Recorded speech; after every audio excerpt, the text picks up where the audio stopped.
Welcome to SBR TV. I'm Peter Loshak. This is our continuing coverage of the college bowl games. All 35 of them we're covering, and right now we are going to take a look at the 5 BCS bowls, and we are joined by a regular college football analyst on SBR TV from collegefootballwinning.com, Steve, and SBR contributor John Ryan from johnryansports.com. Thanks so much, guys, for being here. Thanks for having us. Let's start with the Rose Bowl. All right, the Rose Bowl. That's Wisconsin and Oregon. Oregon -6, 72. Now, the interesting thing here to me is that teams that have a lot of time to prepare for Oregon tend to have a little bit of success and be able to slow them down, especially if it's a team like Wisconsin that does have the personnel to execute whatever they need to do. And just looking over their past results, a lot of times people expect Oregon to have this explosive offense playing a high-scoring game, but their bowl games have actually not been that high-scoring. This game has a total of 72. I wouldn't be surprised if this game was also in the 40s, maybe in the 50s, maybe low 60s, whatever. I'm loving the under here, and a little bit I'm leaning towards Wisconsin getting the points. I think it's going to be a close game. Steve from collegefootballwinning.com, what do you think? Very interesting. Looking at Wisconsin, we talked about this before, that Wisconsin is not quite the same team when they play away from Camp Randall Stadium. However, looking at this particular matchup here, when Brett Bielema and Wisconsin, when they have at least 2 weeks of rest, so when they have time to prepare, they are 6-0 the last 3 seasons against the spread.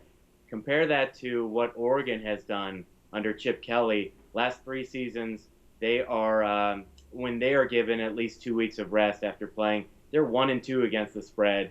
Oregon seems to be right now the more popular team, so Right. It seems to be the public favorite now by about 60%. Right now, Oregon, when they are held to under 5 yards rushing per attempt, they are 0-2 this year against the spread. And that happened against LSU and USC. Well, let's see how often Wisconsin has allowed that. They've allowed opponents to rush for more than 5 yards per attempt once this year, and it was Michigan State the second time. I think a team that is sort of similar to Oregon, and some Oregon Ducks are going to be really upset with me for saying this, but it's Northern Illinois, who Right, statistically, they're quite similar. Wisconsin already played them. Wisconsin did play them away and destroyed Northern Illinois this year.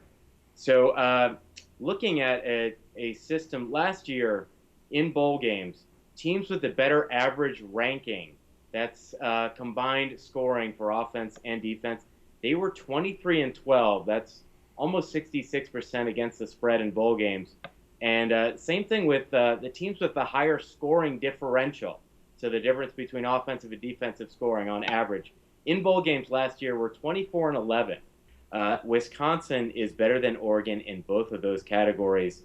Right now, we think this number is probably shaded, according to our power rankings here, by about 3 points in Oregon's direction. In Oregon's favor, exactly. Yep, that's exactly my lean. Everything you said just pretty much, backed up everything I thought about this game. I'm leaning Wisconsin plus the points and kind of liking the under. John Ryan from johnryansports.com. You agree with us? Well, I think it's going to be a fantastic game. Not to sound completely obvious, but I think this game will be determined by the first team to hit 28 points. A lot of times in college football, the number 28 comes up an awful lot in my research. Probably close to 80% of the games where the number 28 will be a factor in handicapping the game. Now, in past games where Oregon has allowed, I'll start with Wisconsin. When Wisconsin has allowed 28 or more points, they're 0-3 this season, 4-8 the last 3 seasons, 14-46 since 1992. Now, when they score 28 or more points, they're only 7-6 this year, 19-12 the past 3 years, and 82-35 since 1992. Now, looking at Oregon, when they allow 28 or more points, they're 2-4 against the spread this year, 4-10 the last 3 years, and 33-64 against the number since 92. When they score 28 points themselves, and this is pretty remarkable. It's not surprising, but it's pretty remarkable numbers. 7-4 this year, 20-10 the last 3 years, and 101-41 since 1992. So clearly, I don't have a lean on this game, but clearly, in my opinion, whoever gets to 28 first is going to be the winner and the ATS winner too. All right. Well, I'm definitely liking Wisconsin plus the points and the under in this one.